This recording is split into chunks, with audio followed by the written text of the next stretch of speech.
Good evening. Welcome to a somewhat reluctant B&C for me because I feel a bit crap and we're hoping Carl would step up. But hey, where is he? I'm joined by Gilly though. Gilly's always here when needed. So how you doing, mate? You all good? I'm all right, and I'm joined by Guinness. Look at that for a pint, quality. We've gone very Irish tonight then. We have. We're making up for him. If Guinness or Bulmers, do Bulmers make Magners as well as actual Bulmers cider? Do they make both? I don't know actually. Anyway, if any of them want to sponsor us, we're not fussy. We'll take pretty much anything.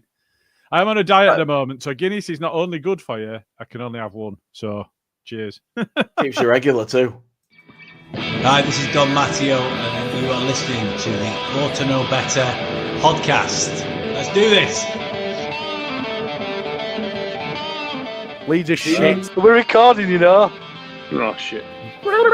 We had a good start. I don't think we've got the personnel. You can fucking laugh all you want, you absolute bellend. I think about things. That's why you lot are idiots. A melted version of a dick that's been shrink wrapped. The absolute elite shithousery of this.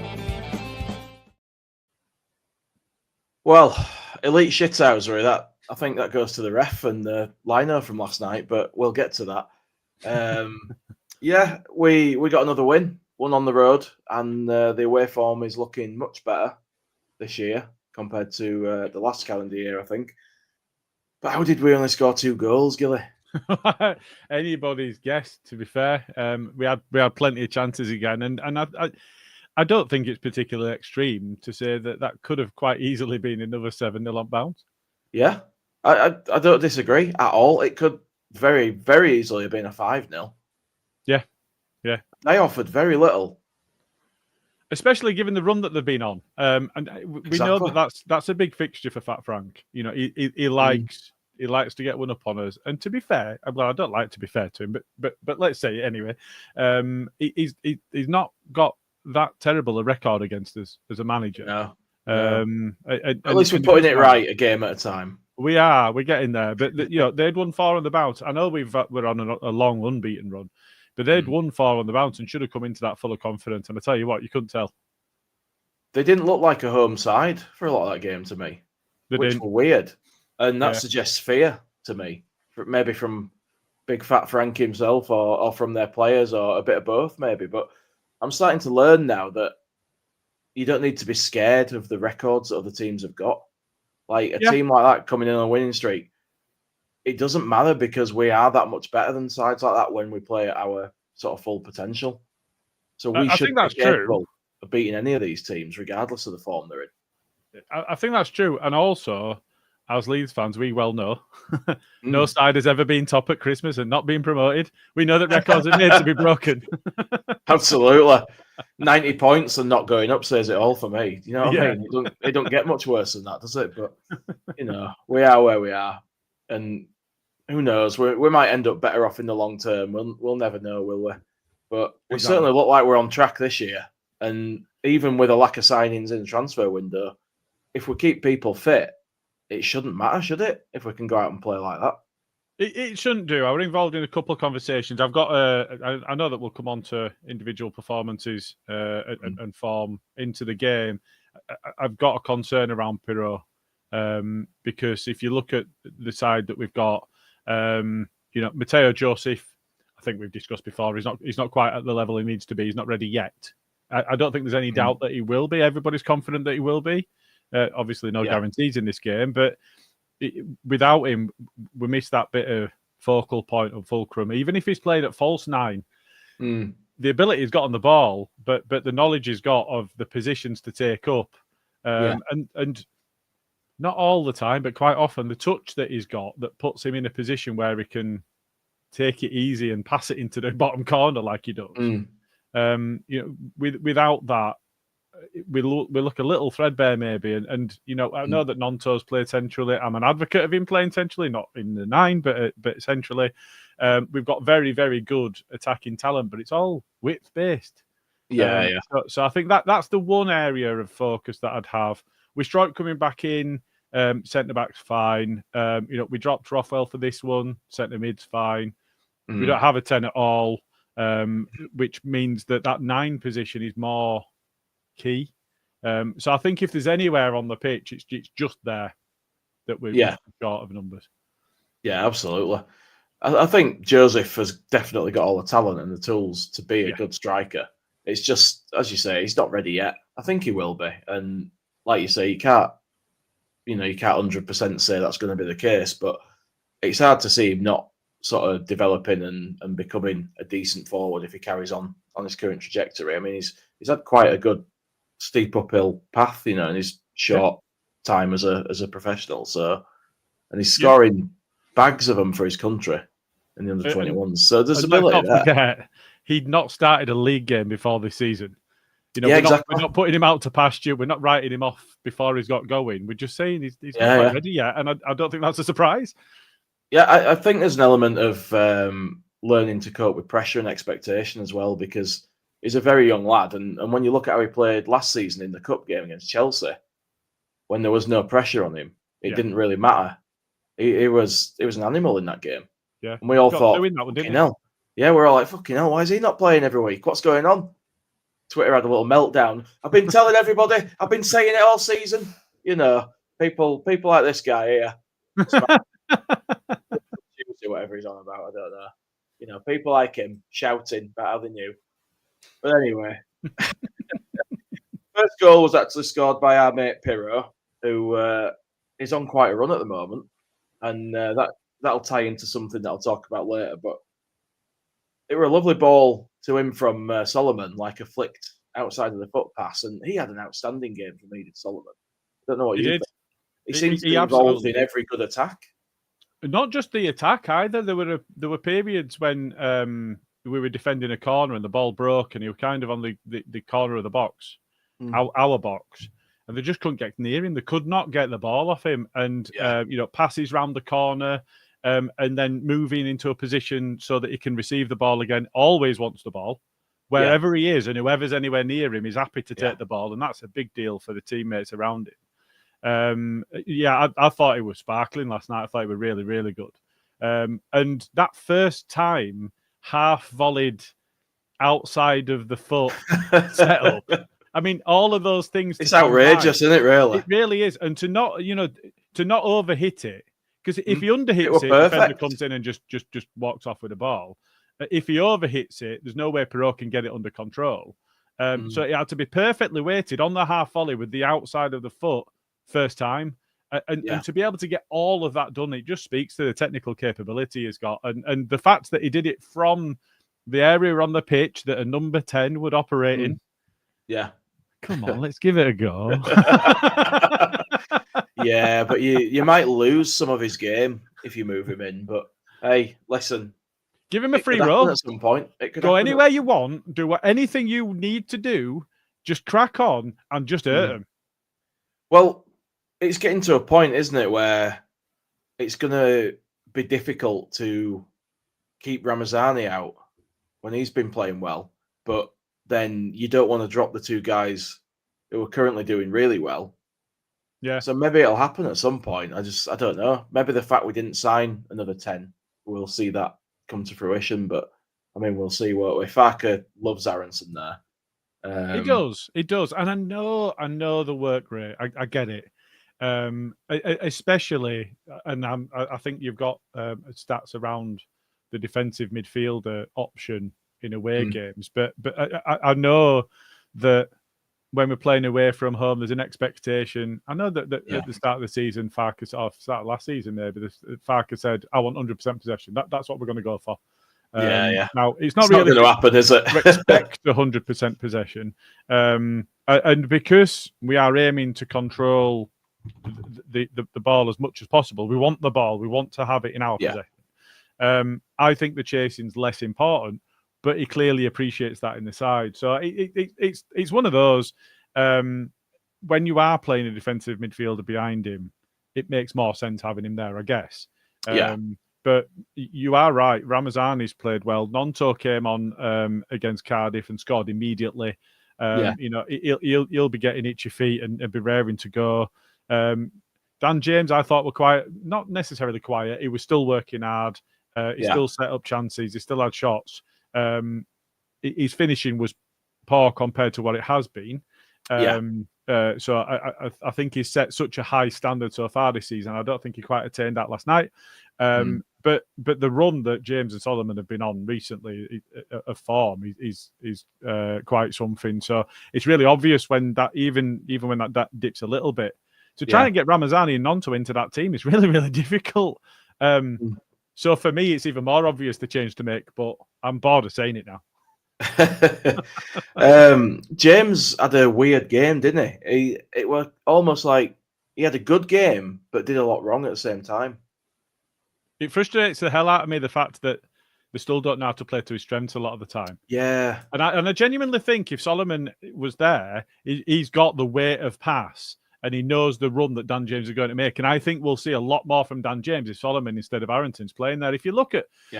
I had an issue with international radio and missed the first 6 or 7 minutes.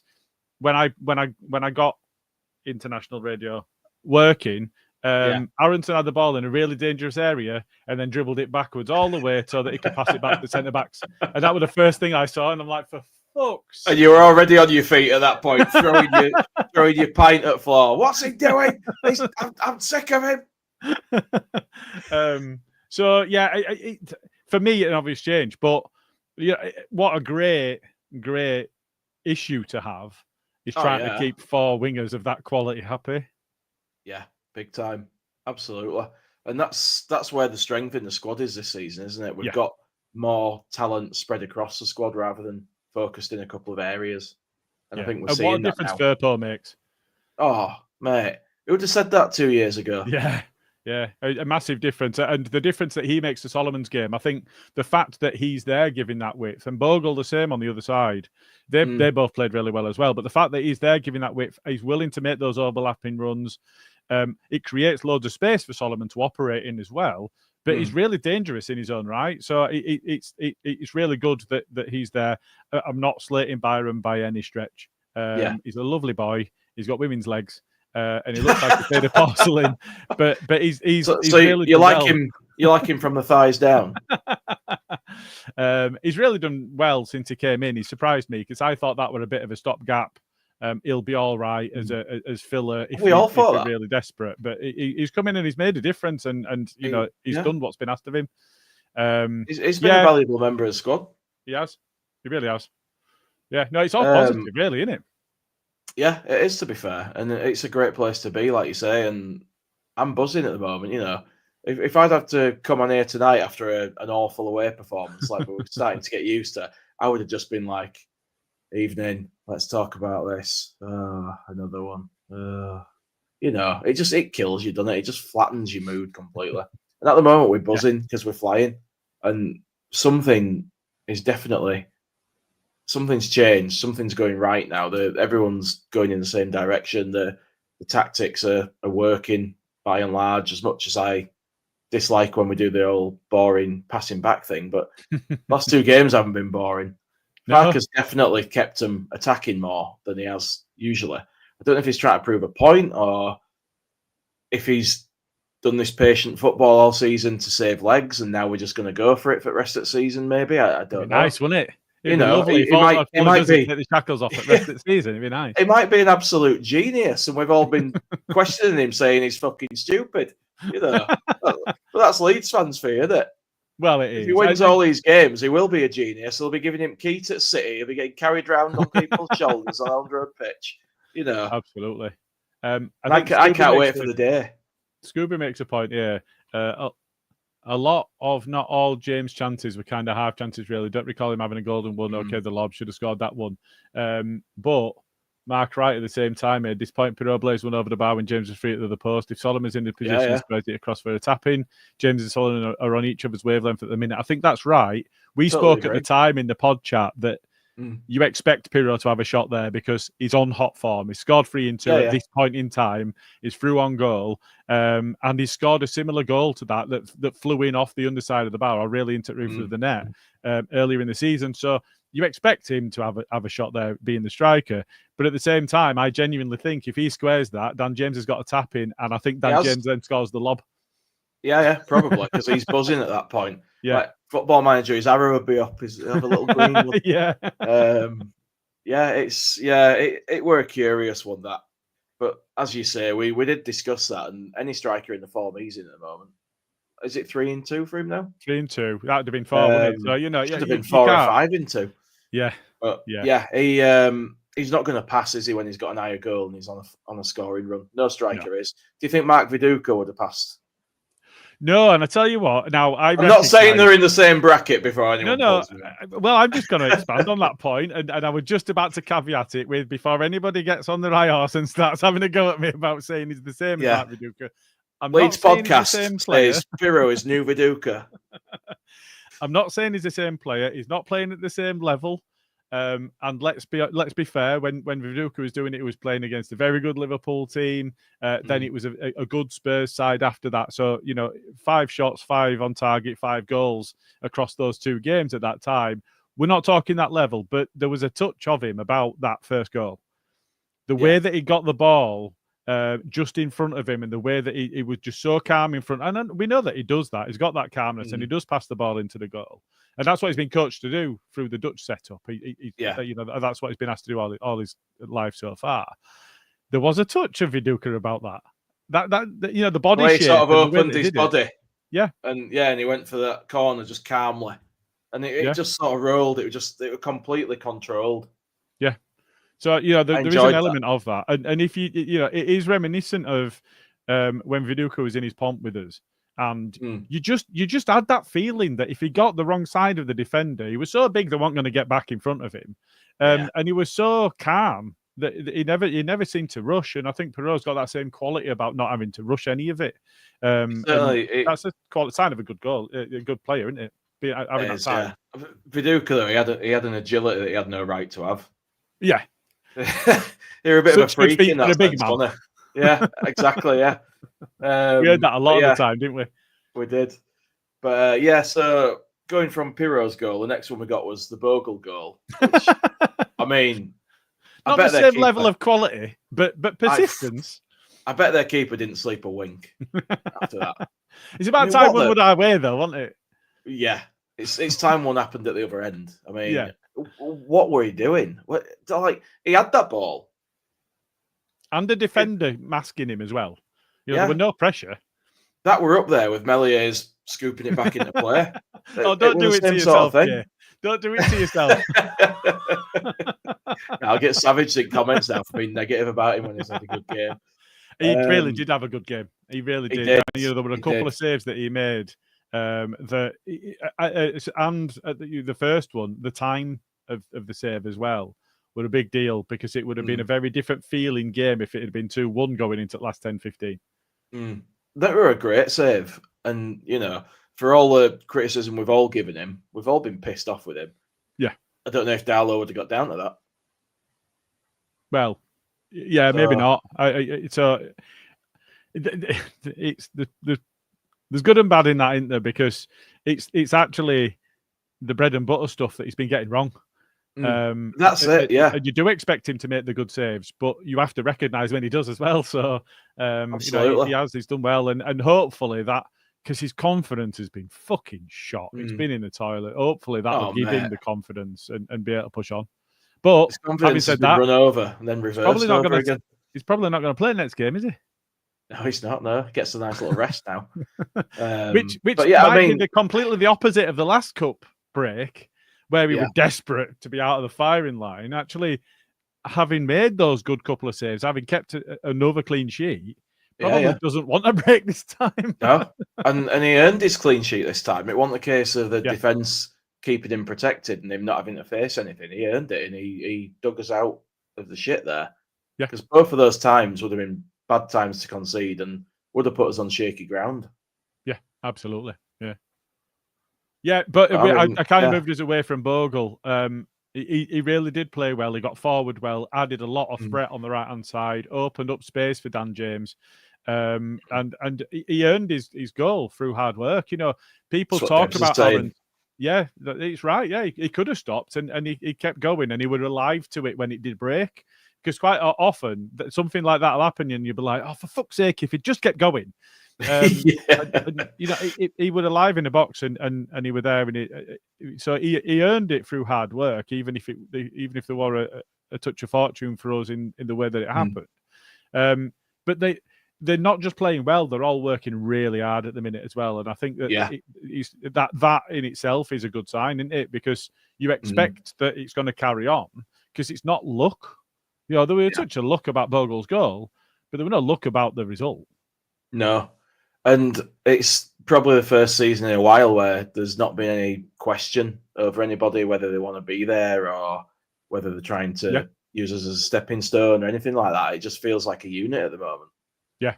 Yeah, and obviously Mateo Joseph's like a new signing because we turned down some money. Yeah. Well, yeah, that's it, yeah. So, let's not go there. I'll start getting annoyed again. It's funny, isn't it, how they chose... Like, apparently that happened a couple of days before the window closed. They released that news on deadline day. Yeah. Don't you tell me. It was Spanish media that released it. Wanker, fucking controlling the narrative.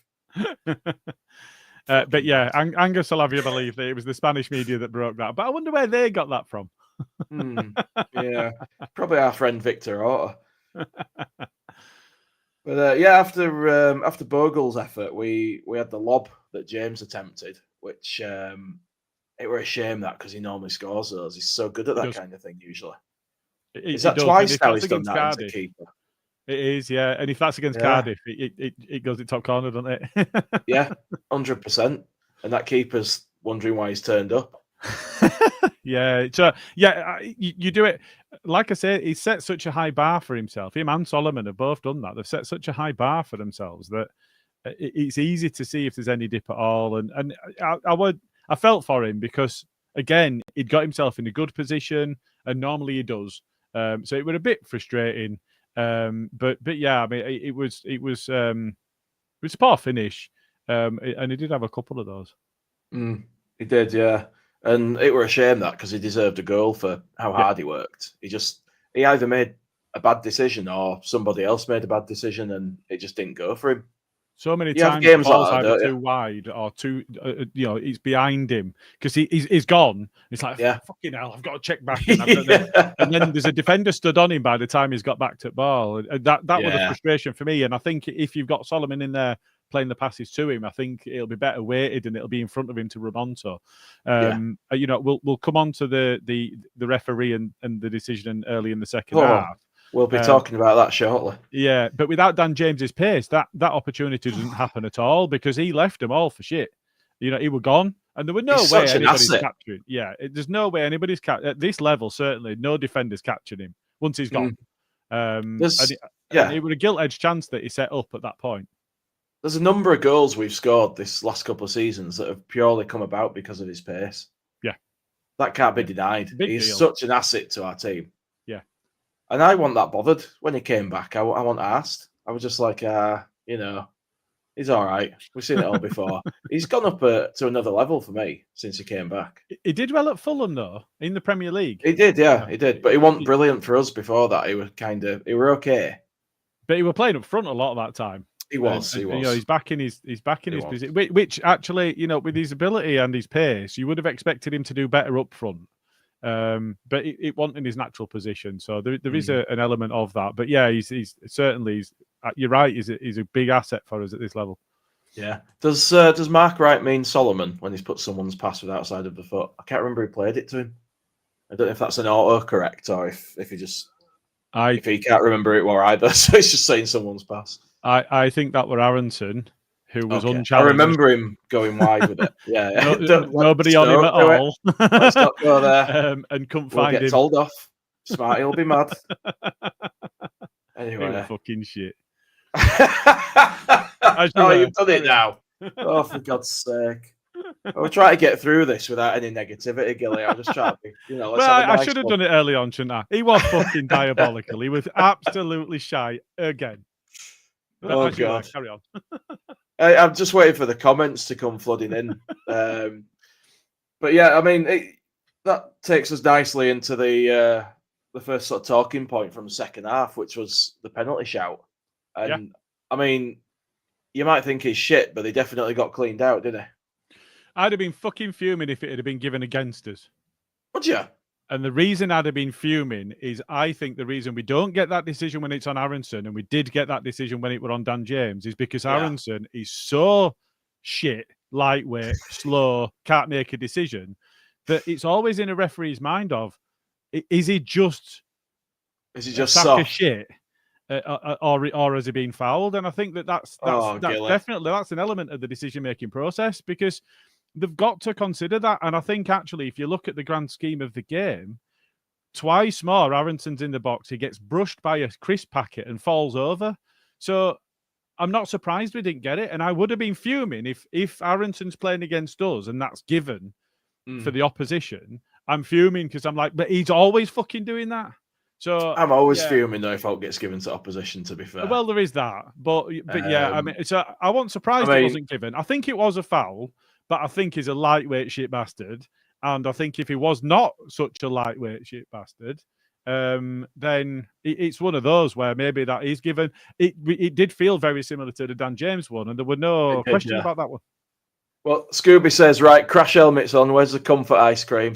Okay, made some cock-ups, but did some good stuff too. Kind of typical Brendan game. I'd like to know what good stuff he did, because for 10 minutes in the Cardiff game, he looked like a footballer, and in this game, he was shit. I didn't see anything good at all. If you were looking for a compilation of all of his touches, you'd rate him as a 2. Well, to be fair to him, we've got the little clip here. It's just short enough for us to get away with, I think. So blink and you'll miss it. But well, puts it into the edge of the area. Aronson caught as he went to shoot. Was he? Absolutely cleaned out there. Yeah, but shoot before there's a chance for anybody to get back. But you've got every right to not expect to be taken out from the back. You have, but if you're stood on your own and the ball's coming to you and you've got an opportunity to shoot, just do it.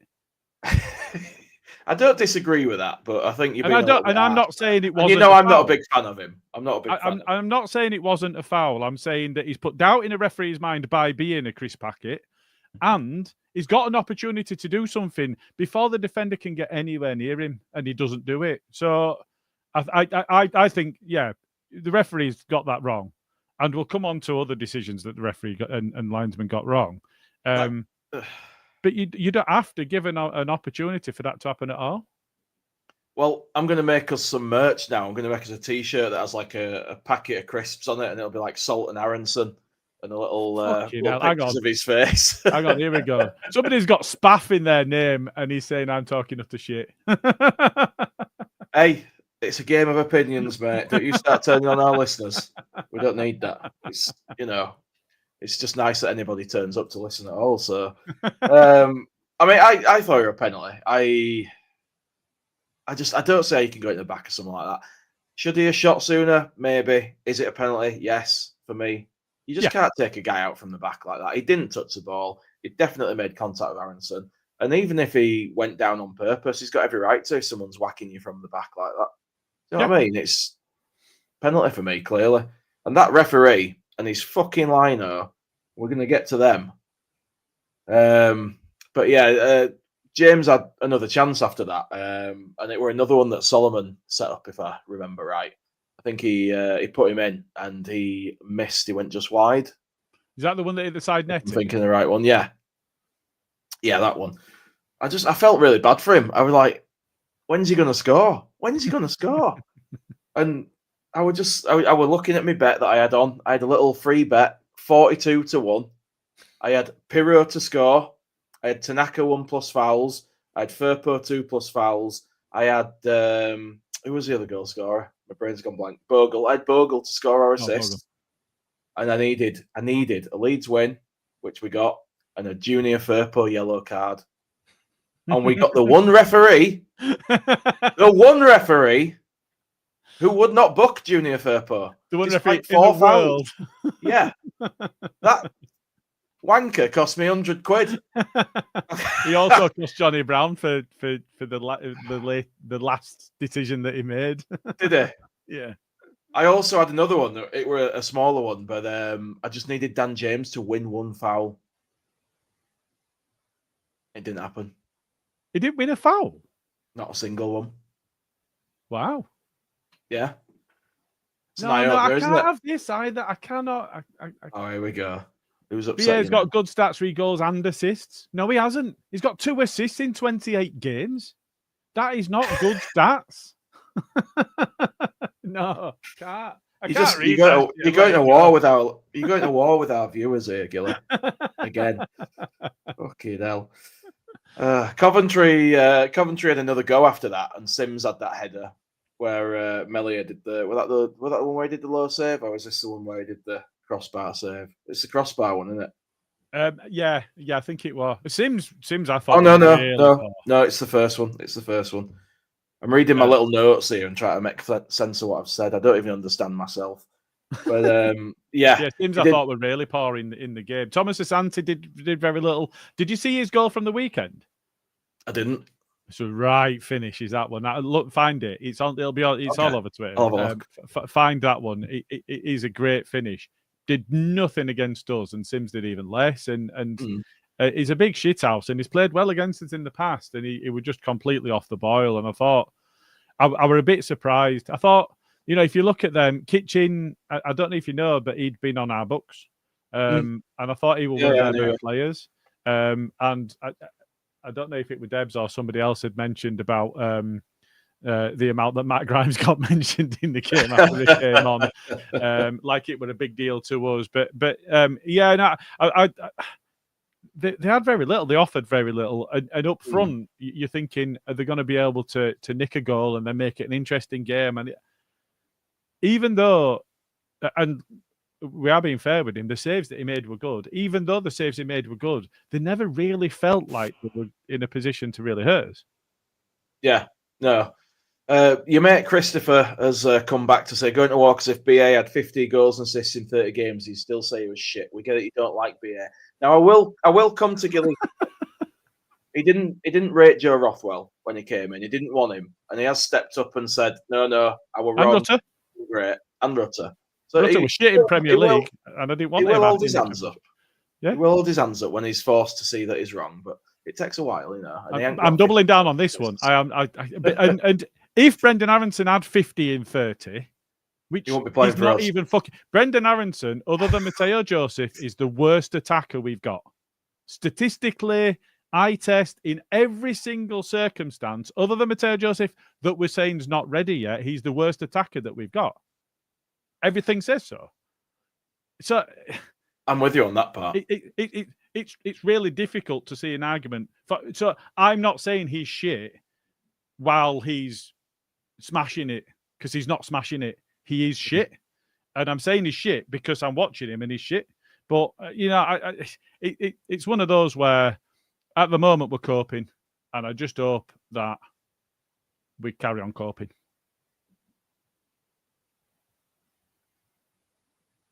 I don't get what Scooby's saying. Hold his hands like Firpo against Newcastle. Bad choice of words, Jay. What am I missing? I don't know. You're gonna have to spell it out for us, Scooby, because we're both fucking stupid and we don't know what you're on about. I did actually make a note of Matt Grimes coming on just because I find it hilarious. This guy hates us, and every time he comes on, he's usually doing all right. He's usually having a nice little patch in his career, and then we come on and beat him normally. And I can't get enough of it, mate. I love it. I want to see his mother and be able to walk up to her and go, ah! Like Jack Harrison. On my way, yeah. He did nothing for him. Just leave mums out of the, don't involve them, because you just end up getting shit. Mums are always going to say something stupid because you're the apple of their eye, aren't you? So, you're going to get some shit for that. I mean, in a nice way. I mean, like, they're going to defend the son, aren't they, or the daughter. They're going to be like, everyone else is a knobhead. My child's great. Every parent's going to do that. But yeah, fucking Grimes. His career's gone nowhere since he left us. And he thought, Leeds, they're all dickheads. I'll go do my own thing. Nice one, Matt. It's gone well. Coventry started having a bit more of a go after that. And they started to get into our box a bit. We looked to sort of lose a little bit of intensity for me at that point. But we were still well in control for the most part. It was just they started to get a bit more activity going on in our box. We had to defend a little more. I can't remember which subs he made now. He brought Nonto on, didn't he? Did he bring him on for James, or did he bring him on for Solomon? He brought Nonto on for James, but that was late on. He brought Ramazani on first, didn't he? That's right. I didn't note the subs down at all. My brain's just... Ramazani came on for Solomon on 78 minutes. Nonto came on for James on 86. Joseph came on for Puro on 86. And Gilly came on for Tanaka and Stroik for Arrington on 90. Oh, here we go. Scooby says, volleyball, Firpo, Newcastle game, Allardyce in charge. Got us relegated, Firpo. Yeah. Give away. But yeah, I remember. I think, didn't we hammer him for that? Yeah. I'm pretty sure we will have done. But he's another one. Like, a lot of us said he wasn't cut out for it. And he's turned it around. That's right, Roland. I do want to taunt his mother, but in a nice way. Respectful, you know. Keep half a foot. Give her what I've got to say. And just leave. That's it. Sure, Matt Grimes won't mind. Piro had another chance after the... Another one settled by Solomon. Yeah, another one where Solomon's played him in. I actually put in my notes, but Solomon playing him in, and I put again in capitals, because it needs some emphasis. Well, he played him in for the one that was the really narrow, where he should have squared it to Dan James. Solomon played him in for that as well. But he were everywhere, Solomon, as far as setting up attacks went. He were just the through balls that he's playing now. He's proper on it. He's got something more in his locker than I thought he had when he came to us. And the weight of him, I didn't know he could do that. Yeah, the weight of him is perfect, and he can go left, he can go right. He almost can see runners really well. Times. Yeah, but he does all. He's got that ability to shift it left and right, and then just go. And it's like, hang on a minute, I'm sure you've just ran through that guy. How did you do that? It happens so quickly. It's you great. Can't even work out what he's done. No, I love it, and that sort of goes into that thing you said about like he's always showing for the ball. It doesn't matter if there's someone marking him; he'll still take a pass and try and get past them. And most of the time, he will, or he'll make some space and he'll play a ball to somebody else. It's been such a massive part of what we're doing in this good run, and it's it's kind of coincided with fitness-wise. He's the only question mark because of the last couple of seasons, and obviously he's had a couple of niggles this season. But if he stays fit, he's a you said about Dan James being a big asset. Solomon's the same. He's playing so well at the minute. You get nervous, don't you, now because of the fitness thing? You think, he's had a bit of a run now. Yeah. Must be due another one soon. And that's the last thing that anybody wants. So we're just all sort of sat there on the edge of the seats now, hoping that he stays fit because it's so important. Yeah, we won't look as good with any other players in that position. We'll should still have enough to get the job done against most teams, but just the way that he plays, I think, is quite unique to him.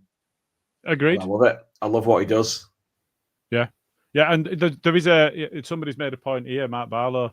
Our Feb fixtures are tough, but March on was a look okay. It's all there for us. And if you think we've got who's Sunderland before Sheffield United, so they're consecutive, and then West Brom, and those three fixtures together are quite difficult fixtures. And it's West Brom at home, but then it's Portsmouth away, which is a long way. We should have enough for Portsmouth. We should have had enough for Portsmouth. We owe them a slap. We do. So going away to Portsmouth, early kickoff away.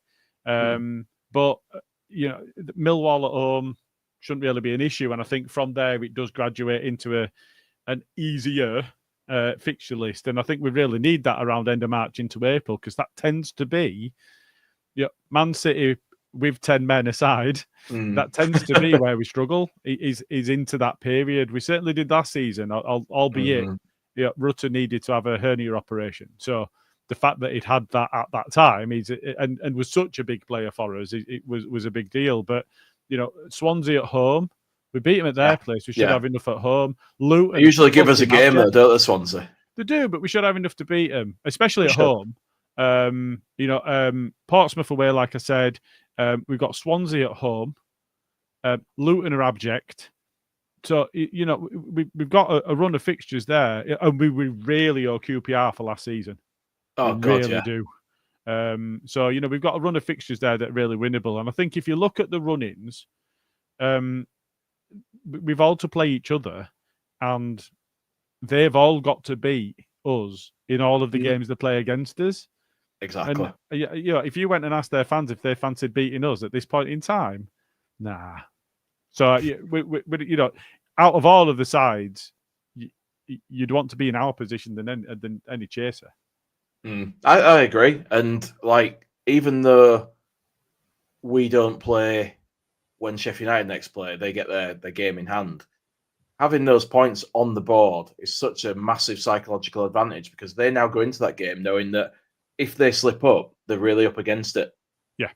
They're up against it now. If you consider the goal difference, it's basically 6 points. It is. So, they're not going to make that up.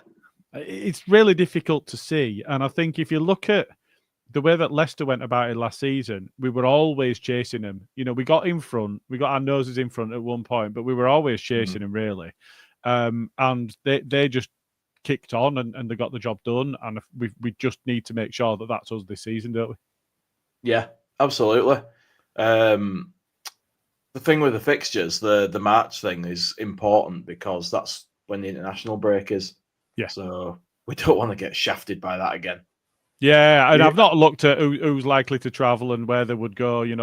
Tanaka's probably got fucking 18,000 miles to travel. Probably. And we'll play him in 2 games if it's there and whatever else. So it's an important one. Will the Wales lads all travel? That's another thing that impacted us last season. Dan James missing his penalty and Wales getting knocked out of the qualifiers. Definitely, they came back with a hangover. So yeah, they did. It's about getting through that period clean this time, isn't it? 100%, yeah. And it's so important for the back end of the season. That is the running then from there. Yeah, and that's where we need to be at it. And I think if you look at our games at the end of the season, if we're ahead going into mid-April, we've got the run that we've got Borough away, which is probably one of the toughest fixtures that we've got remaining. And then we've got Preston at home on my birthday. We've got Oxford United, Stoke City, Bristol City, and Plymouth Argyle. Absolutely. If we're in front going into those 4 fixtures, who would bet against us? Exactly. And teams are going to be worried about playing us after the last couple of games. Yeah. 9-0. There's going to be, there's going to be a lot of sides though that will have thought, yeah, but we're at home and they're terrible away, so we'll be fine. We'll get something. We'll get something out of them. We'll just frustrate them. And I don't know if you've noticed, we're starting to pick up, mate. We beat Coventry 2-0. We beat Cardiff 7-0. We drew 0-0 with Burnley. We beat Norwich 2-0. We beat Wednesday 2-0. We beat Harrogate 1-0. We haven't conceded a goal since Hull. And that one on the 4th of January. It's over a month ago. Not conceded. And I should think not. I should think not. Them bloody goals we conceded at Hull were terrible. But it's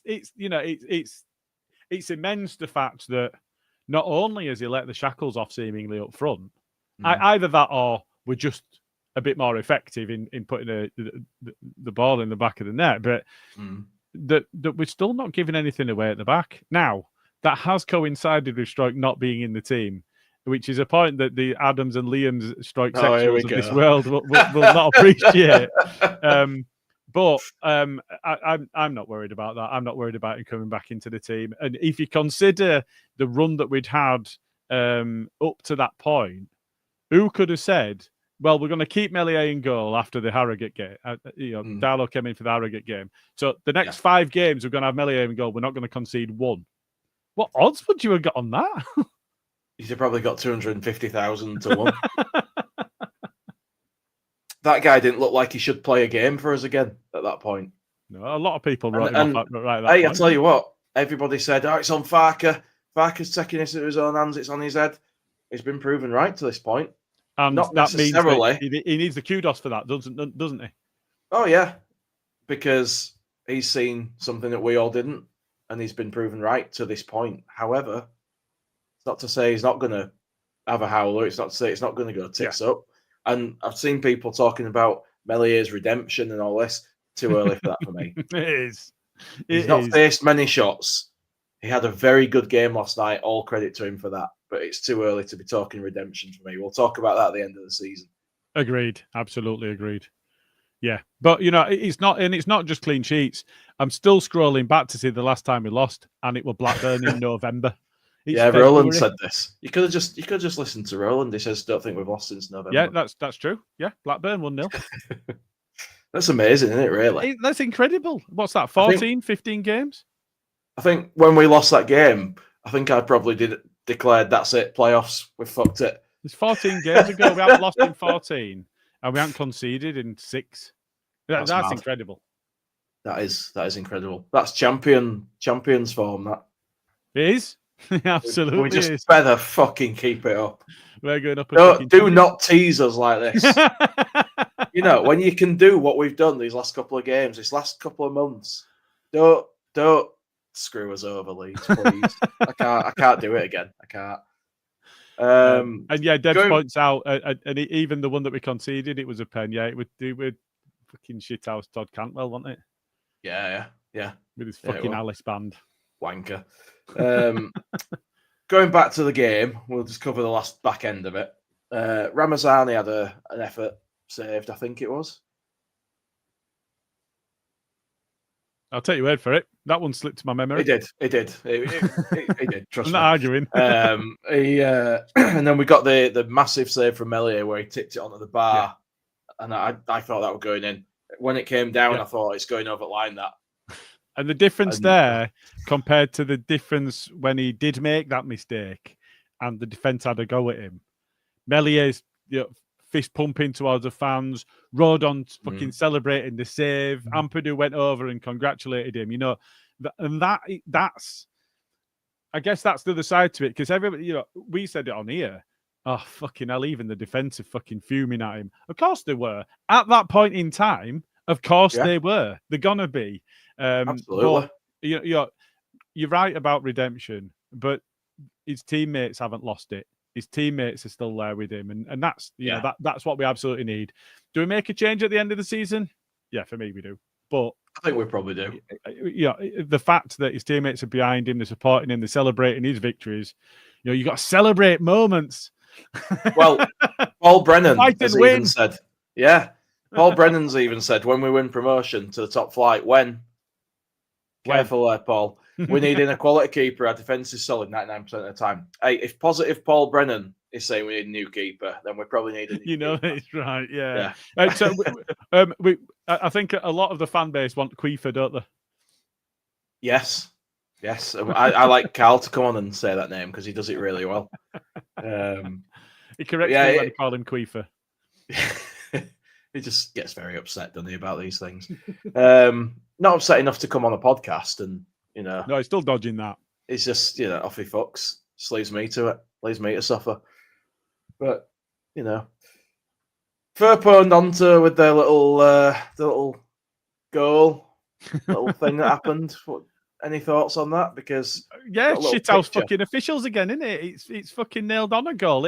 Even if he was offside, which I don't think he was. I've got a little screenshot for you, Gilly. When he touches the ball, highlights. It's already over the line.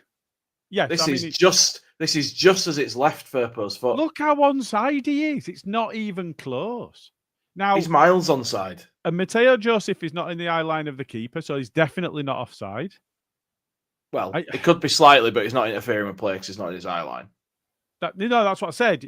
That's what you mean. The keeper can't see him. He's not in his eye line. That's what I'm saying. So there's definitely not offside. He can't be considered offside because he's not affecting play. Nonto's miles onside. It's such a failing yet again. And it would only because they cried about it. Yeah. How does that work? Shouldn't they get booked for crying about it afterwards? It got given and then got taken off, and it just blows my mind that the fact that they all turned around appealing with such conviction. Lampard's taught them to do that. Lampard said, "Just fucking appeal it, lads. Just fucking tell them. Don't fucking take it." Now, fucking hate him. Southey's in the comments saying, regardless of these wins, I'm struggling not seeing Gilly with a hat on. Now, the headphones I'm using are not conducive to wearing the hats that I wear. I tend to wear. I look like I've got an head like Smarty now. So yeah, that's because I've got this headset on. But it's because I'm on a different laptop and this doesn't allow Bluetooth connection. So there you go. Hang on. Is it locked down? Locked down. It is, and it's my doing. Yeah, no, that's the irony. There we go. How's that? There you go. That'll keep the natives happy. Hang on a minute, Roland. Calm down. It's not that sort of podcast.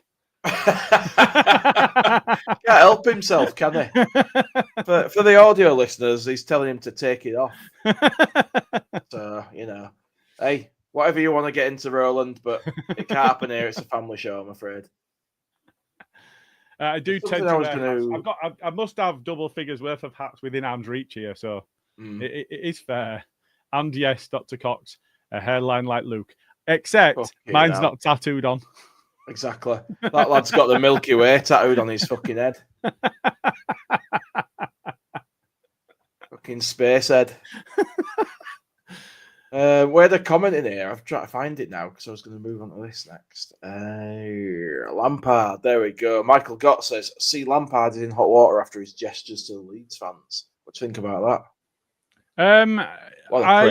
I think that managers and players are paid an extraordinary amount of money to be in the limelight, and if they weren't in the limelight, they wouldn't be paid an extraordinary amount of money. I can't pronounce that, by the way. Hydroencephalus. They are paid an extraordinary amount of money to kick a bag of wind around because of the attention, because they are the focal point. And if they weren't the focal point and weren't getting that attention, they wouldn't get that money. So there's good and bad that goes along with that. They're all human, but there are limits that they should be able to get away with, and he should be in hot water because although he might be getting called a fat wanker, which, categorically we can say is true. That's a fact. Yeah. And he shits on changing room floors and leaves it and all of that sort of stuff. Also a fact. Yeah.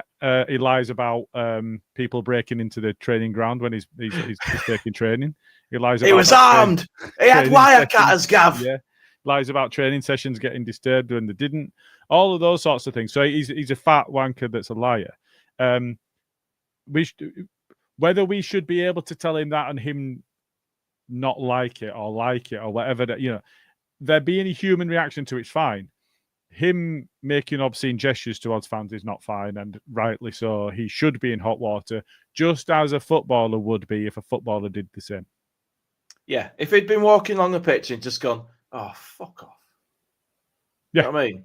Yeah. And if Wilder can take the shit that Wilder got, and David Jones did, not David Jones at all, David Jones took all the shit, and all he did was call us vile animals afterwards. Sing the song? I'm not singing the song, mate. If you wanna, you can. I'm not doing that on the internet. I'm not having a copy of that out. But to be fair, I don't sing it in the stands either. But for him to not react at the time and just call us vile animals afterwards, shows a level of class that he had.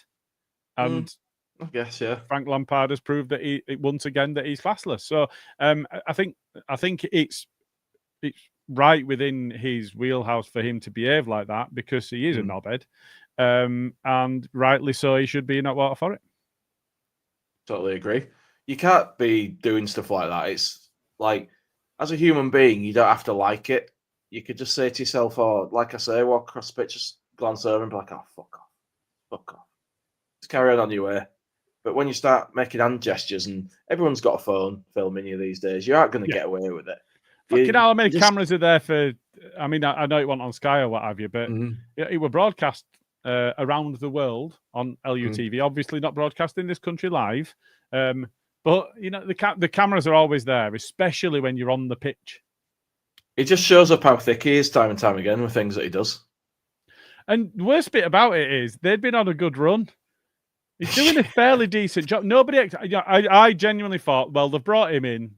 That's them dropping down table. And he's been. To be fair to him, I don't like being fair to him, but I get you.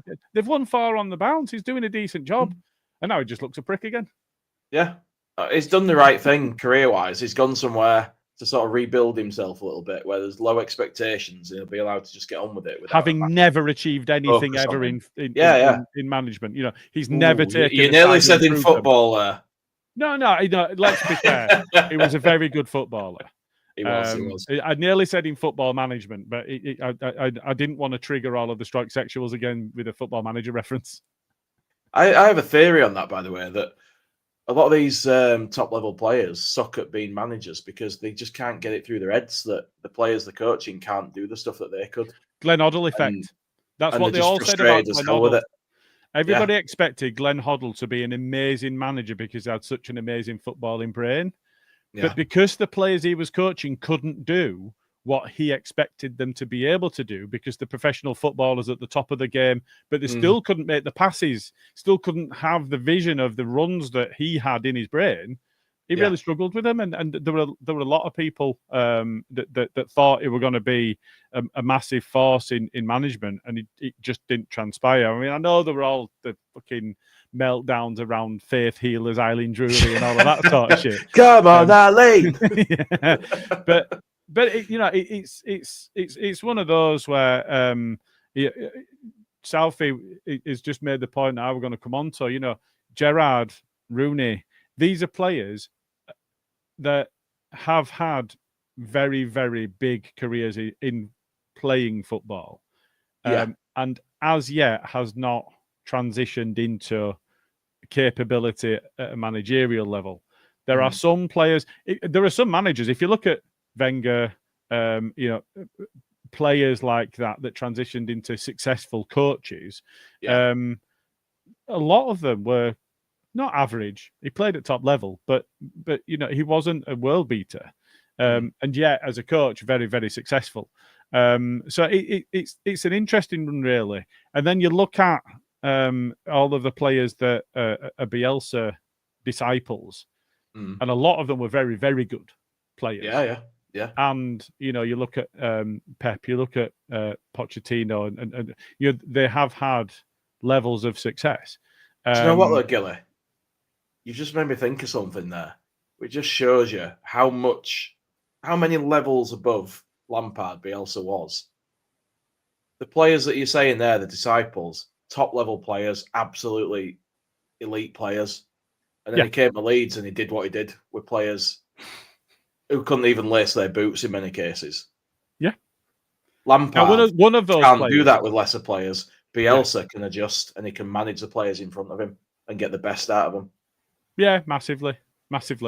And I think I look at Liam Cooper, who there's been conflicting opinions throughout his tenure at Leeds, especially as captain, where opinions are opinions, and they can change, and they did change over time, and he earned respect in the end, I think, and maybe slightly too long in the squad, but even towards the end, a valuable member of the squad for me. But he's one that I expect to transition into management successfully. Stuart Dallas, absolutely, definitely, because they read the game well. Dallas was capable, plays wherever Bielsa needs. The reason that he was able to play wherever Bielsa needed is because he's got such a massively brilliant footballing brain. Yeah.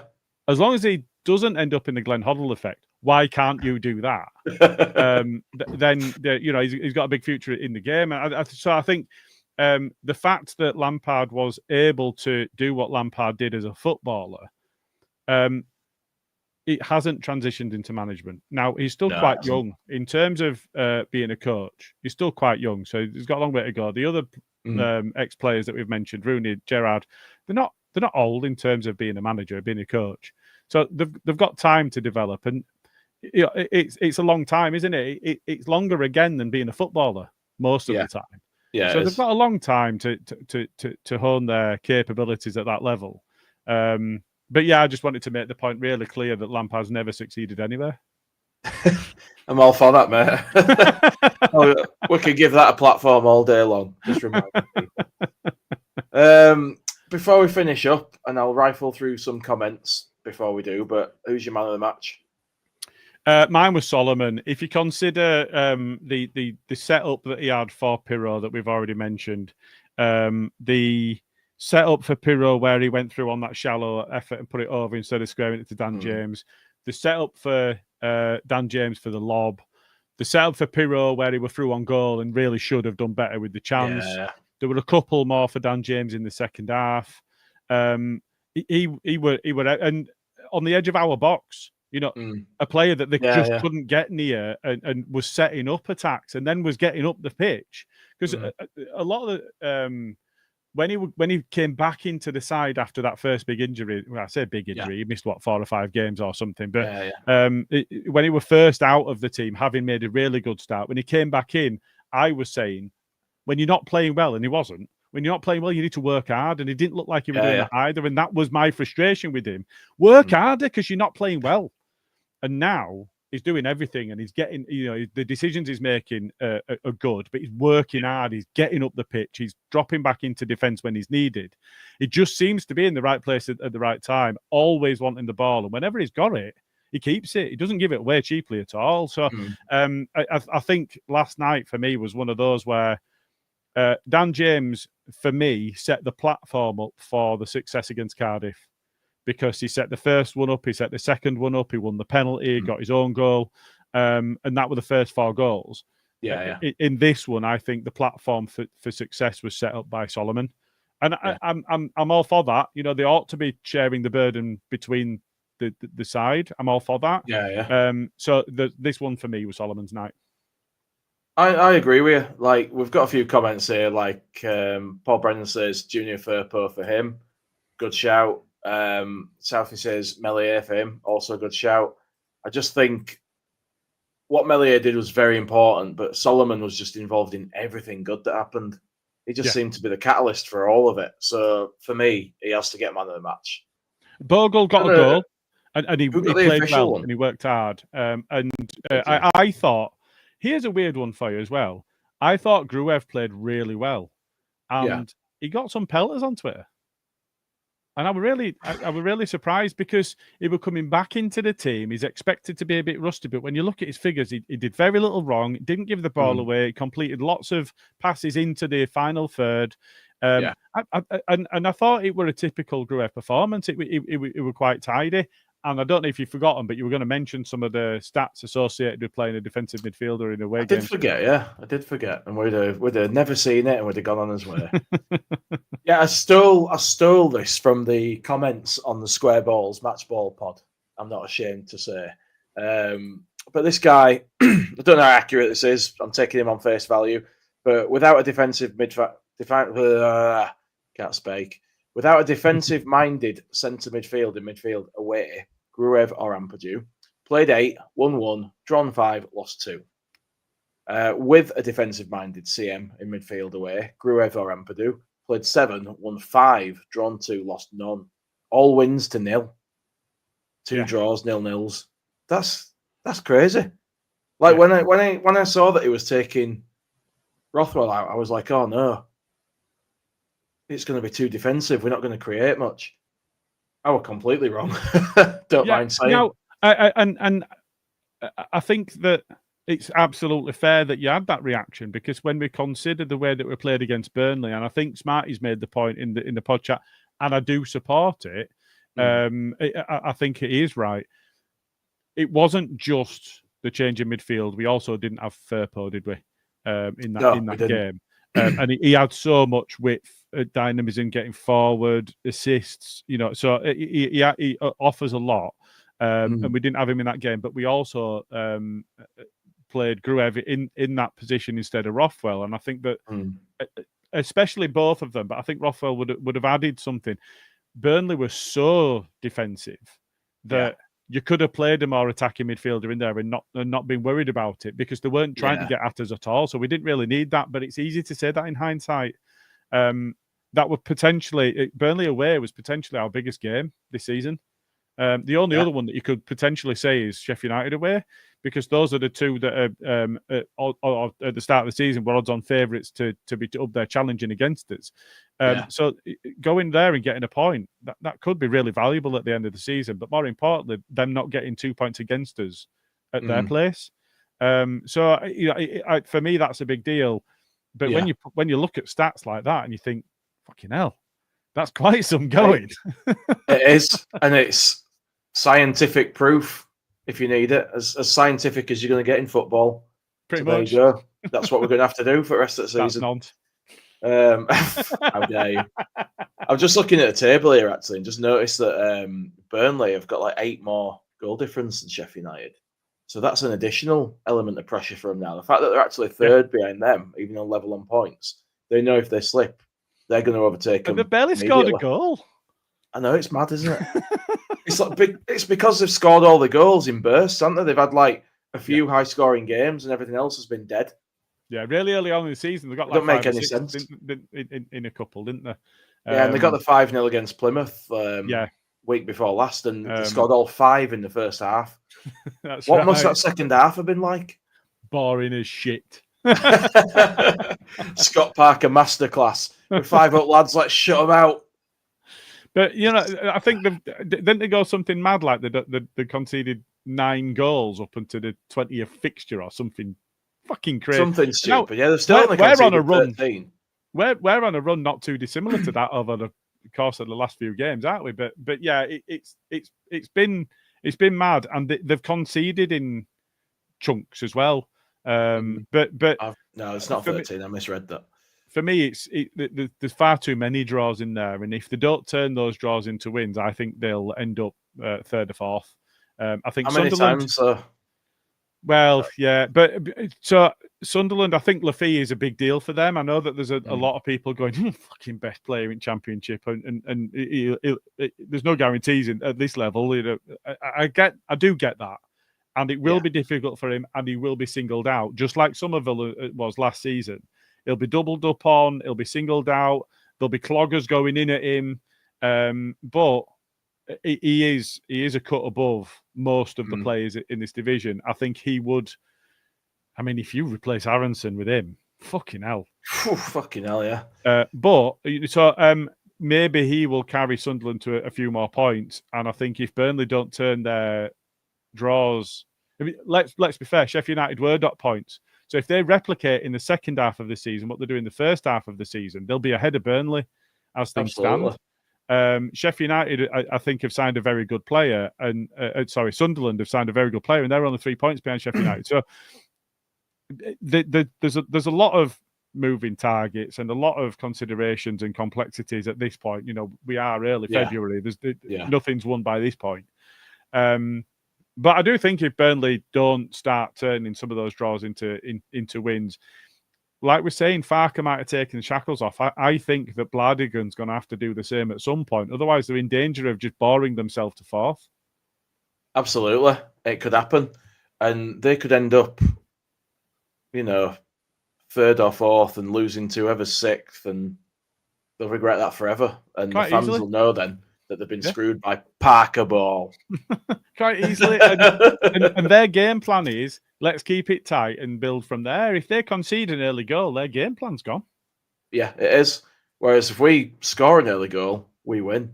Yeah. As the stats if Dan James scores at home, I think there's only now Eddie Gray in the history of Leeds United that's scored in more games and won than Dan James on the run he's on at the moment.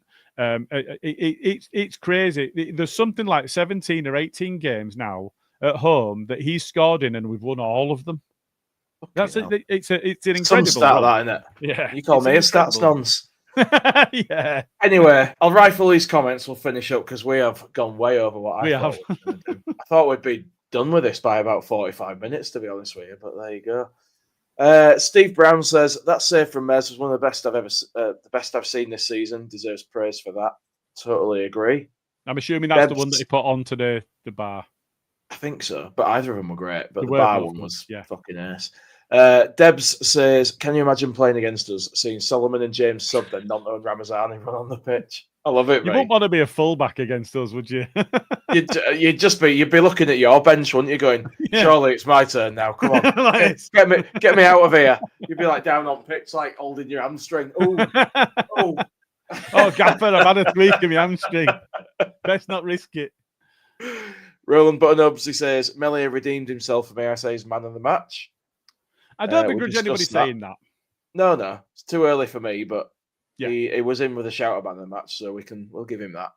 Scooby says, anybody can make a mistake, but still too flappy on crosses and doesn't command area, but I like Mez. Yeah. Fair. Nothing really wrong with what he said there. He's got ability, which is why it's frustrating when he does stupid stuff. That's what it is. Yeah. Paul Brennan, he says, Joe Rodon is a warrior. He gets whacked around the head on a regular basis. He got whacked last night. I worry about the blows to the head. Our very own Iron Man. Side before self every time player. Love that. He does always seem to get smashed, doesn't he? He does. I think the only positive about the whacks to the head is the fact that there's no brains in there to damage. He's a very, very good footballer, but he's very, very thick. That is extremely harsh, Gilly. Jesus Christ. Gav Moores says, the teams down the bottom end may need wins, so we'll have to try and play too, so that should play into our hands. Absolutely. That's the hope, I think. I mean, I think that's grasping at straws somewhat, because all of those sides they'll all be petrified of their goal difference being hammered by us. I think everybody from now till the end of the season will play defensive, whatever, until it's the last 1 or 2 games of the season and they are just desperate for wins. If the likes of Plymouth are right down there, but they could get themselves out of bottom 3 with a win. I can't see it being, Oxford, I think, will be down by then. Plymouth, I think, will be down by then. I really can't see it. So I think anybody that we play against now is just going to try and shut up shop. I can't see him coming and playing football. I tell you what, some of those players in those teams you mentioned will end up with PTSD after the seasons they've had. Gav again, he says, Ampadu's some player and captain. You watch him off the ball, he's always dictating, talking at the bench when making subs, etc. Goes unnoticed a lot of the time. Totally agree with that. I think he's a fantastic captain. Absolutely, and a perfect shithouse as well. He's always in the thick of it when it's going on. It's a proper Leeds captain, and yeah, big time. He's the right man for the job. Yeah. Last one here. Sly says, anyone would be a successful manager with this Leeds squad, even Ruiny, as he calls it. I've starred that one purely to pull him up and say, not Jesse Marsh. Give him these wingers. He wouldn't know what to do with them. He'd play them all through middle. No, he'd play them all through the middle, which would somewhat negate the issue that we have with Aronson being there. Well, that is true. That is true. No, you're absolutely right. Marsh would not know what to do with this. All of our strength is on the wings, and he'd come in and immediately fuck that up. He'd just decimate it, wouldn't he? It'd be like put Ramazani on long throws. Yeah, fucking hell. Anyway, have you got anything else? Rafinha is in line for me for Ballon d'Or this time. Oh, me too. And he had him on fucking long throws. Yeah. Penis. Made in Leeds, that lad. Have you got anything else you want to tell us before we finish up? We've kept these poor people long enough. Yeah, just the AMC piece, really. I had pasted it again, and now I can't see it. Oh, I see. It runs smoothly on here. It's like it really does, doesn't it? Oh, that's why. I mean, pod one. That's why. Hang on. Yeah, you're in wrong account. I am. Oh, it's because there's a potential for a mural walk happening again on behalf of Andy's Club and Gary Speed Memorial. So a mural walk. That's right. So. If you're going through a storm or have recently been through one and you're a man over 18, perhaps Andy's Man Club Leeds may be able to help you. With venues in Kirkstall, Pudsey, Central Leeds, Beeston, Seacroft and Morley, open from 7 p.m. to 9 p.m. every Monday barring bank holidays. They also run weekly and monthly social events with the aim to get men talking and to smash the stigma around men's mental health. Details of our venues and everything we're doing is at Andy's Man Club Leeds Facebook, so give them a follow and help spread the word. Amen. I didn't realise this, but Debs and Southie have both said it's the anniversary of Marsh getting a sack. What a great day. Excellent. I didn't even realise, so now I'm buzzing. Yeah, excellent. I'm out, and I can't have any more because I'm on a diet. I've just realised there's no pod before the Cup game. Do we need predictions for that? Last time he says we're doing them. I don't know what's happening. I don't know. We'd better ask for somebody. So first from the fans, I get everybody else's offline, but first from the fans in the Millwall game, and it'll be you that'll be captured for the predictions for the next game. Yeah, I'm just going to go with Let's have a 3-1. Are we doing them as well? It's might as well if we're here. Oh, Paul Brennan has gone 4-0. There you go. Leeds win. 4-0 Leeds win.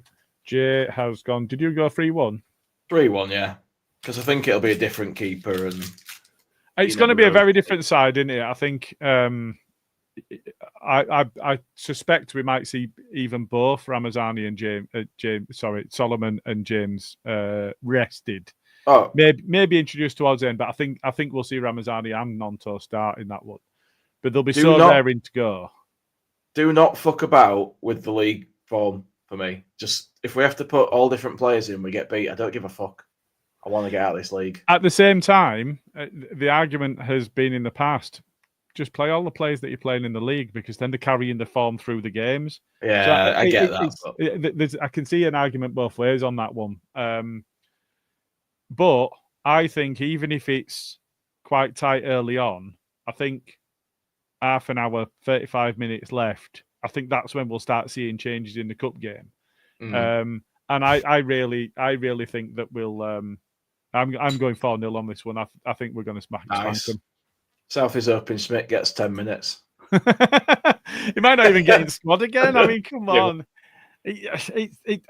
God knows what's happening. Anyway, but to be fair, if you look at the bench, I'm not sure who you drop out of the playing squad. If you look at the roster from the match last night, who do you drop out for him? There is only Paddy that is injured at the moment. There's only Paddy not available, which actually is quite miraculous for this time of the season, because if you think in previous seasons, we've been missing 5 or 6 players throughout this period. So it's quite miraculous that we've got them all. But when we have got them all, what a strong first 18. Well, yeah, that's it. And we're cooking on gas now. So put whatever players you want in for this game, Farker, and I don't care. What's up? We need to wrap this up, Gilly. I've just thought Stroik's coming back in, and I've gone with a clean sheet. He should be able to cope with Millwall. Anyway, thanks for joining us, everybody. On that note, I'm leaving because I've heard enough. Goodbye. Good night. Adios.